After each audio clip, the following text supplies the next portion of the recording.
दोस्तों वैसे तो हॉलीवुड इंडस्ट्री के अंदर इस्लामोफोबिया और एंटी मुस्लिम खसूसन अरब के मुसलमानों को एक अनपढ़, जाहिल और अयाश कौम के तौर पर दिखाना वैसे ना तो कोई नई बात है और ना ही कोई ढकी छुपी, क्योंकि नबी पाक सल्लल्लाहु अलैहि वसल्लम का ताल्लुक भी अरब कबीले से था, जिसकी वजह है सिर्फ और सिर्फ एक खौफ, और वो खौफ है इस्लाम की बढ़ती हुई मकबूलियत और लोगों का दीन इस्लाम मज़हब की तालीमात को समझ कर इसे कबूल करना। क्योंकि हर इंसान दीन फितरत पर यानी कि मुस्लिम ही पैदा होता है, जिसे बाद में इसके घर के लोग और बुजुर्ग अपनी तालीमात के जरिए सीधे रास्ते से भटका देते हैं। मगर सच जानने की जुफ्तजू इंसान की फितरत के अंदर शामिल है, जो उसे आखिरकार एक रोज़ हकीकत तक पहुंचाई देती है।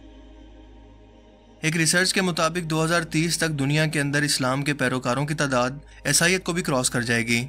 और मगरबी दुनिया इसी खौफ का शिकार है कि इससे पहले कि इन्हें वो दिन देखने पड़े, ये किसी भी तरह से साजिशें करके मुसलमानों के फैमिली सिस्टम को तोड़ दें, औरतों के अंदर आज़ादी के तरीकों को पैदा करें, इन औरतों को और इनकी औलादों को लिबरल बनाने की कोशिश करें, जिस मकसद के लिए इनकी खुफिया NGOs दिन रात काम कर रही हैं। जिससे एक तरफ तो ये होगा कि मुसलमानों की नस्ल तेज़ी से नहीं बढ़ेगी, और दूसरी तरफ ये होगा कि जो नस्ल मौजूद होगी इनकी जहन साजी इन फिल्म इंडस्ट्री के प्रोपेगेंडा और इस्लाम मुखालिफ जज्बात को पैदा करके की जाए, ताकि एक मुसलमान का बच्चा सिर्फ वही सोचे जो इसके मज़हब का चेहरा ये लोग अपनी फिल्म्स के जरिए दुनिया के सामने पेश करना चाहते हैं। और यही वजह है कि हर एक हॉलीवुड फिल्म के अंदर आपको मुसलमान गुर्बत के मारे या आयाश, औरतों पर जुल्म सितम करके इनके हकूक सल्ब करने वाले, यानी कि ज़बरदस्ती करके इनके हकूक से महरूम करने वाले दहशतगर्द या फिर विलन के करैक्टर के अंदर ही नजर आएंगे। कोई एक भी मुसलमान इन फिल्म्स के अंदर आपको किसी सुपर हीरो, किसी कौम और मुल्क का खैर ख्वाह, इंसानियत को बचाने वाले करैक्टर के तौर पर कभी नजर नहीं आएगा। इसके अलावा इन फिल्म्स के अंदर वुमेन एम्पावरमेंट और इन्हें एक सेक्सुअली अट्रैक्टिव करैक्टर के तौर पर पेश करना भी इनके एजेंडा के अंदर शामिल है, ताकि लिबरल सोच को उभारा जा सके, जो कि इस्लामी तालीमात और माशरे में बिगाड़ की एक अहम वजह है। और इन फिल्म्स को अमेरिकन मिलिट्री बाकायदा फंड करती है। सिर्फ 2017 तक 800 फीचर फिल्म्स और 1100 ऐसे टीवी शोज थे जिन्हें बाकायदा US डिपार्टमेंट ऑफ डिफेंस ने ना सिर्फ एंटी मुस्लिम प्रोपेगेंडा के लिए बाकायदा फंड किया, बल्कि अमेरिकन मिलिट्री ने यह शर्त रखी कि अगर फिल्म का कोई सीन मिलिट्री या फौजी कार्रवाई पर बेस करता है तो इसे सिर्फ इसी सूरत के अंदर फिल्माने की इजाज़त होगी जब हमारी मर्जी का स्क्रिप्ट इसके अंदर शामिल हो। मसलन अमेरिकन स्नाइपर फिल्म, जो कि इराक के अंदर मुसलमानों की तबाहहाली और बेबसी का मजाक बना रही है, मुसलमानों को दहशतगर्द और जालिम कौम के तौर पर पेश करके इस्लाम का चेहरा मस्क करने के लिए अमेरिकन मिलिट्री की मदद के बगैर इस तरह की फिल्म्स की शूटिंग करना मुमकिन ही नहीं है। अमेरिकन मिलिट्री को इस फिल्म के अंदर इंसानियत का हीरो बनाकर और अमन के लिए इसकी कोशिशों को हाईलाइट किया गया है, और हद तो ये है कि 2015 के अंदर ये फिल्म इस प्रोपेगेंडा के लिए बेहतरीन फिल्म का ऑस्कर अवार्ड भी जीती है।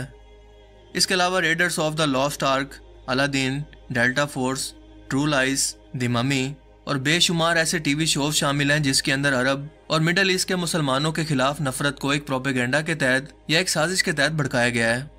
लेकिन ना सिर्फ मुसलमान बल्कि खसूसन अरब के मुसलमान, बल्कि अल्लाह ताला और मोहम्मद सल्लल्लाहु अलैहि वसल्लम की ज़ात के खिलाफ नफरत अंगेज सीन 2020 में सबसे ज़्यादा इंतजार की जाने वाली DC सीरीज़ की super hero film wonder women 1984 के अंदर भी हमें देखने को मिला,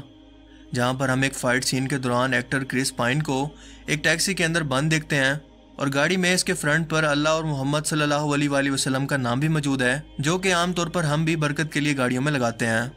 लेकिन ये शख्स गाड़ी की टक्कर के बाद जब इस गाड़ी से बाहर निकलने के लिए इन दोनों नामों को अपने हाथों से एक साइड पर फेंक कर बाहर निकलते हुए हमें नजर आता है, बिल्कुल एक यूजलेस या बेकार चीज की तरह इसे साइड पर फेंक कर। अस्तगफिरुल्लाह।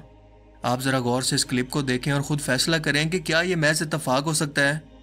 बिल्कुल नहीं, क्योंकि इस तरह की ब्लॉकबस्टर फिल्म्स पर अच्छा खासा बजट लगाया जाता है, स्क्रिप्ट के हर एक सीन को प्लान किया जाता है, स्क्रिप्ट तैयार होने से पहले इसकी कहानी और अता के साइंस के कॉन्सेप्ट पर भी बाकायदा रिसर्च की जाती है। तो क्या इस सीन को रिकॉर्ड करने से पहले ना तो डायरेक्टर, ना ही प्रोड्यूसर और ना ही एक्टर को इस बात का इल्म नहीं होगा कि ये किस कदर तौहीन अमेज और मुसलमानों के जज्बात को मजरूह करने वाला सीन है। जबकि इस फिल्म के अंदर विलन के तौर पर मिस्र के एक अरब मुसलमान को तेल और दौलत का भूखा एक जालिम इंसान जो कि अपने दीन को लेकर बहुत ज़्यादा जिद्दी है, इस कैरेक्टर के तौर पर पेश किया गया है। यही वजह थी कि ये film HBO box streaming services पर रिलीज के बाद से ही शदीद नफरत और तनकीद का निशाना बनने लगी। और आपको बताता चलूं कि इस फिल्म के पहले सीक्वल पर भी कई इस्लामी ममालिक के अंदर इस पर इन्हीं वजूहात की वजह से पाबंदी लगा दी गई, क्योंकि यहूदी लॉबी जो कि अरब मुसलमानों से नफरत करती है, हर तरह से इन्हें नीचा दिखाकर इनके जज्बात को मजरूह करने की कोशिश करती रहती है। इसी लिए इस फिल्म की लीड कैरेक्टर यानी कि वंडर वुमन का किरदार निभाने वाली एक्ट्रेस गॉल गैडेट ना सिर्फ यहूदी मजहब से ताल्लुक रखती है बल्कि इसराइली मिलिट्री के अंदर बाकायदा सर्विसेज सर अंजाम दे चुकी है। ये बाकायदा एक यहूदी एजेंट है जिसे इसी प्रोपेगेंडा के लिए एक मिशन के तौर पर हॉलीवुड फिल्म इंडस्ट्री के अंदर दाखिल किया गया है या वल्गर किस्म के लिबास के अंदर दिखाकर इसे ग्लोरीफाई या हाईलाइट किया गया है।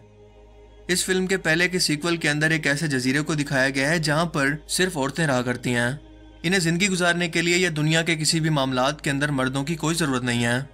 इसके अलावा फेमिनिज्म को खूबसूरत बनाकर पेश किया गया है ताकि हर मुस्लिम लड़की का इसके लिबास से लेकर इसके कैरेक्टर तक को आइडियल बनाया जा सके,